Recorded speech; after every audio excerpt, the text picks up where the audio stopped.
محترم حضرات، اسی طرح قرآن مجید کا تعلق رمضان المبارک سے بہت گہرا تعلق ہے۔ اللہ تعالیٰ کا ارشاد ہے شہر رمضان الذی انزل فیہ القرآن، اللہ تعالیٰ فرما رہے ہیں اسی مہینے میں قرآن کا نزول شروع ہوا۔ یہ قرآن مجید ھدی للناس، یہ قرآن مجید لوگوں کے لیے ہدایت ہے۔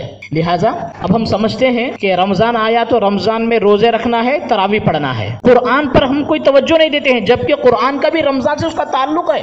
ایک حدیث ہے کہ رمضان المبارک کی ہر رات فرشتہ جبرائیل امین علیہ السلام حضور صلی اللہ علیہ وسلم سے ملاقات کے لیے آتے تھے، تو حضور صلی اللہ علیہ وسلم جبرائیل امین کو مکمل قرآن مجید سناتے تھے، حضور جبرائیل امین کو سناتے تھے رمضان میں قرآن، اور لفظ جو حدیث میں لفظ ہے رات میں آتے تھے حضور قرآن سناتے تھے۔ تو رمضان میں قرآن کی تلاوت سنت ہے۔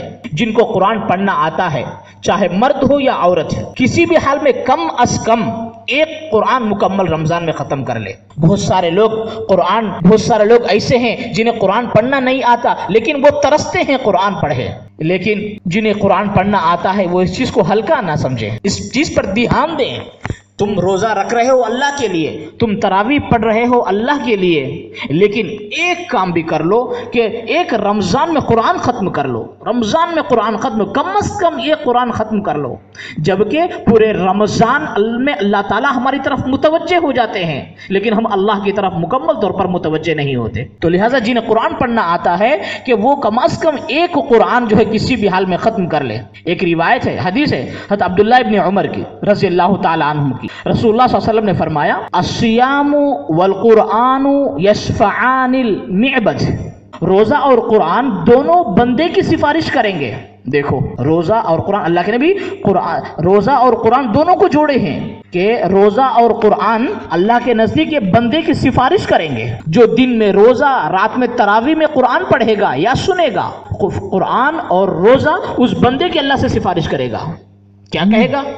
یقول الصیام اے ربی انی منعته الطعام والشہوات بالنہار فشفعنی فیہ، روزہ کہے گا اے میرے پروردگار میں نے اس بندے کو کھانے اور پینے اور نفس کی خواہش پورا کرنے سے روکے رکھا تھا، آج میری سفارش اس کے حق میں قبول فرما۔ یہ کون روزہ کہے گا؟ ویقول القرآن، اللہ کے نبی فرما رہے قرآن کہے گا منعته النوم باللیل فشفعنی فیہ فیشفعانی، اور قرآن کہے گا میں نے اس کو رات کے سونے اور آرام کرنے سے روکے رکھا تھا، کیونکہ رات میں وہ تراویح پڑھے گا تو پورا قرآن پڑھے گا۔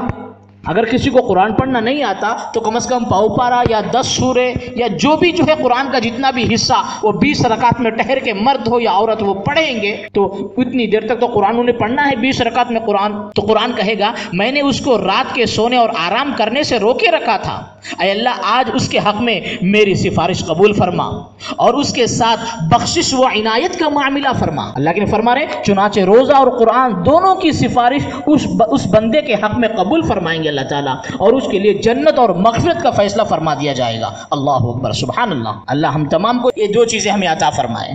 لہٰذا رمضان المبارک کی قدر کریں، روزہ رکھے، تراویح پڑھے، قرآن مجید کی تلاوت کرے۔